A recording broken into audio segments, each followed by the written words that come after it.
Good day, folks. How you doing today? Hope you're having an excellent day. Well, it's a pretty good day for me because it's a new knife day. Because two came in the mail today, and they are from the Jack Wolf Gateway series.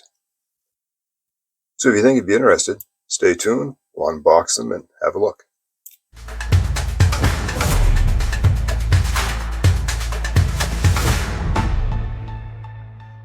Well, as I said, these are from the Jack Wolf Gateway series, and I think they're pretty aptly named.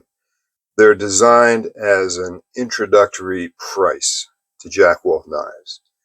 Now, if you're familiar with Jack Wolf knives, they come at a pretty good price. They range around $500 up here in Canada. I would suspect around $300 down in the US. So it's a fair chunk of change for a knife. And certainly out of my price range until now. So they introduced the Gateway series to kind of give an affordable option or more affordable option to folks who really can't fork over that kind of change for a knife. I think it's aptly named because if you get in at the introductory level and you like them, it's kind of makes you lean towards the more pricey ones. So not a bad marketing concept. So these are both the same knife with different covers. We have one in abalone and one in bone. So let's stop talking and get them out of the box.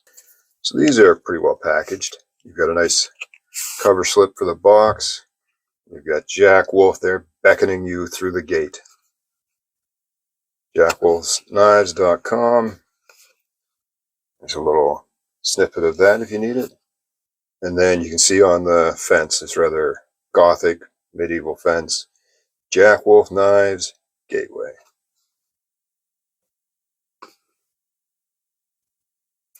You've got a nice box they come in. Now fight to open. Here's the first one, and this is the smooth red bone. Nice foam liner, easy to pop it out. A little bit of protective material in there. So here we have it. So this is an equal end or cigar jack.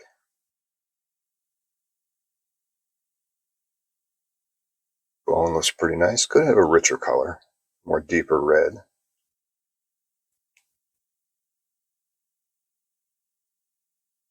So we've got a little something going on down here. I don't think it's a crack. No, just a natural divot in the bone. Just a little rough on the texturing here.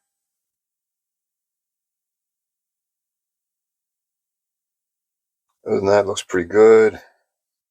Transitions are nice. Pins and shield are nice and flush. Back spring looks good and tight, no gaps. Alignment is good. So before we get into any heavy details, I'm going to unbox the second one so we can have a little side by side.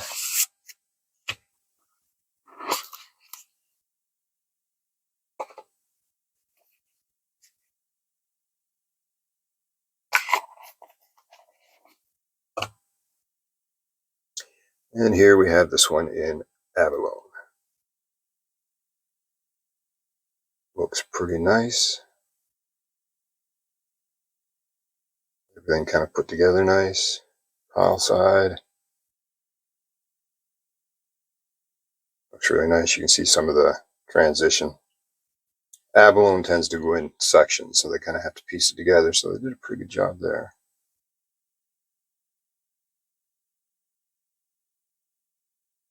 This one comes with a blue G10 underliner.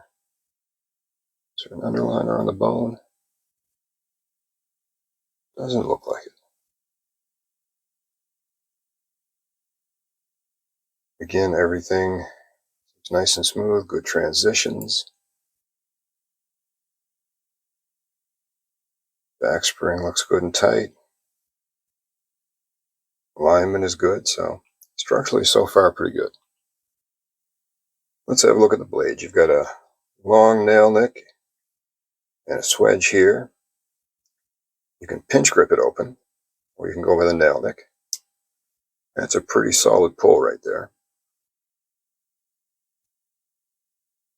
See here your Jack Wolf and your 14C28N. You've got on your half stop, back spring is flush, which is very good.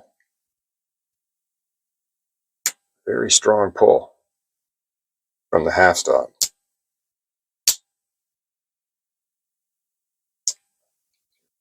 Pull is actually stronger from your half stop to fully open than it was from closed to your half stop. There's your blade. So you've got a swedge to the top, long nail nick. Blade grind looks very nice and even.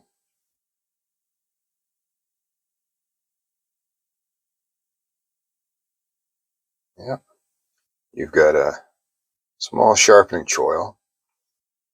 Plunge grind comes in away from the tang a little bit, so you've got about a little better than half of the distance to the cutout for your actual sharpening. So that's pretty good though. Very, very strong retention.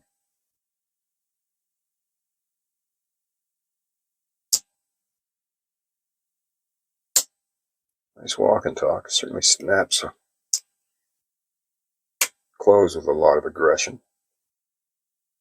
So have a look at the red bone. Say the pull into the half stop is about the same. Spring is very flush. And then a more aggressive pull into your fully open position.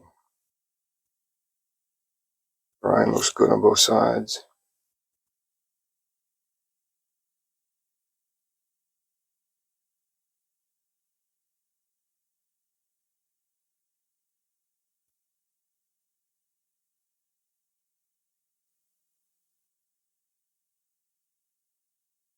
Side looks good.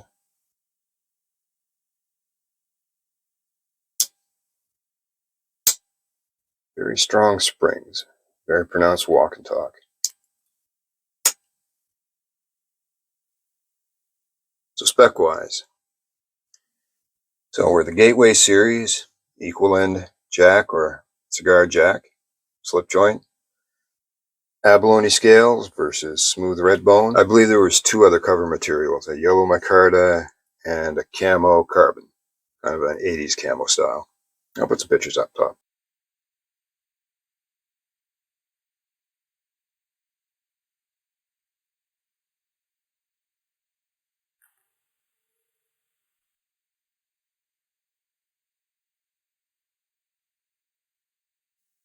The shield, they say, is a banner shield. There could be enough room there to do some minor engraving, maybe some initials. Your hardware, you have nickel silver pins, 1, 2, and then your back spring pin. Your blade material is 14C28N, and you have a flat grind on the blade. Finish is a belt satin. Spring finish is satin. Your closed length will be 3.73 inches or 94.7 millimeters. Your blade length will be 2.75 inches or 69.9 millimeters. Your cutting edge is going to be 2.42 inches or 61.5 millimeters. They say scale to scale, which I'm going to assume is your handle thickness, is 0.44 inches or 11.2 millimeters. And your blade stock is 0.1 inches or 2.5 millimeters. And your overall weight is 2.7 ounces or 76 grams. The HRC on your blade is 5859, and the knife was manufactured in China. Do they come readily sharp out of the box?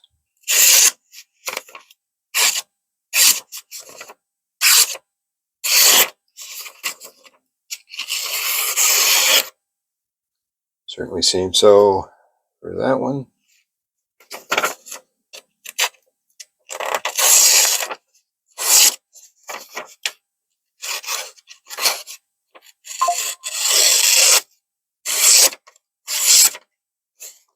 I would say they come pretty sharp. A little strop would probably hone that edge up even a little bit better. So my overall impressions. The abalone certainly looks very nice. You kind of see that depth to the sheen.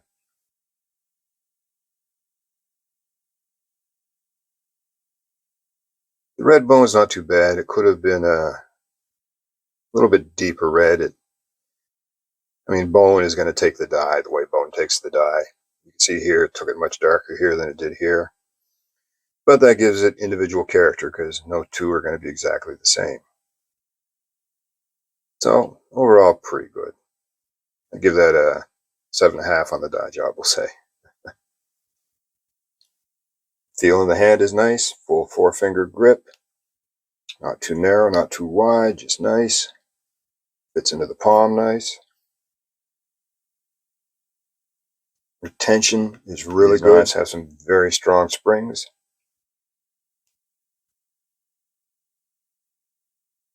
I like a spear point blade. Swedging looks pretty good. I'm not a huge fan of swedging on a spear point blade, but it doesn't look too bad. Nice long nail nick, set very high onto the blade, which is not a bad thing.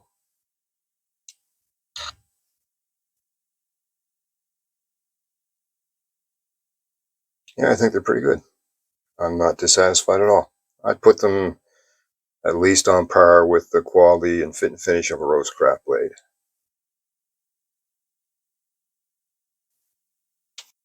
Just a good general purpose, everyday carry type knife. That's going to do most things you would want a knife to do in your day-to-day tasks. Open a box good, cut string good. Just your general use knife. Price-wise, I think down in the US, they're averaging in the $75 range. Up here in Canada, I believe the red bone and the yellow micarta was around 124. The abalone comes in at $129.99. And if you want the 80s camo carbon one, I believe that was around $134.99. And those prices are quoted from Blades Canada, where I picked these up. Currently, as of the day of filming, they are sold out on everything but the abalone, which surprised me. I thought that would have gone quicker. I believe they sold out first on the yellow micarta, then the red bone, then the 80s camo carbon. So all they have left are the abalone. It surprised me. Anyways, folks, that's going to be my look at the Jack Wolf Gateway Equal End Jack. Definitely, if you get one, be mindful of those springs. They come back with some authority.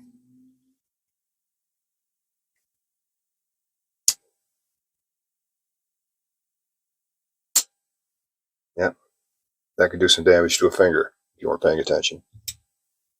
So there you have it, your Jack Wolf Equal End Slip Joint from the Gateway series. I believe this is their second knife in the Gateway series. The first one, I believe, was a Barlow. Certainly correct me if I'm wrong on that. So which do you prefer? Do you like that smooth red bone?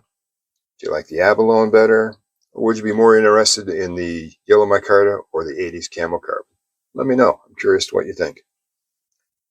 I'm kind of torn. I mean, the abalone looks really sharp, but I like the red bone too. Green bone, smooth green bone. That's the way to go. All you knife makers out there, smooth green bone. Looks the best. That's my opinion. Anyway, folks, I hope you enjoyed this quick look and it provided you some useful information in case you're interested in dropping a little money on one of these knives. If you want a Jack Wolf, just to have a Jack Wolf, it's going to be the way to go because you're going to save a lot of money over your standard Jack Wolf. If you're looking for a quality knife, I think it meets the mark. Fit and finish is very nice. Materials are good. Quality is good. Just watch your fingers on those springs. Those suckers are tight. So I hope you have an awesome day. Coming into the weekend, woohoo, gotta love it. So spend some time with some folks you appreciate. Look at you folks down in the States. It's that Thanksgiving season. Spend some time with family and friends. Show off your fancy new pocket knife. They might like it. Maybe you'll get them into the hobby. Otherwise, go spend some time in the woods. Go hang out with the trees and the animals. It's a great way to decompress and just get all life stresses, kind of leave them there in the woods. Come home feeling refreshed. If you do, take a knife with you. Might just come in handy. You all take care.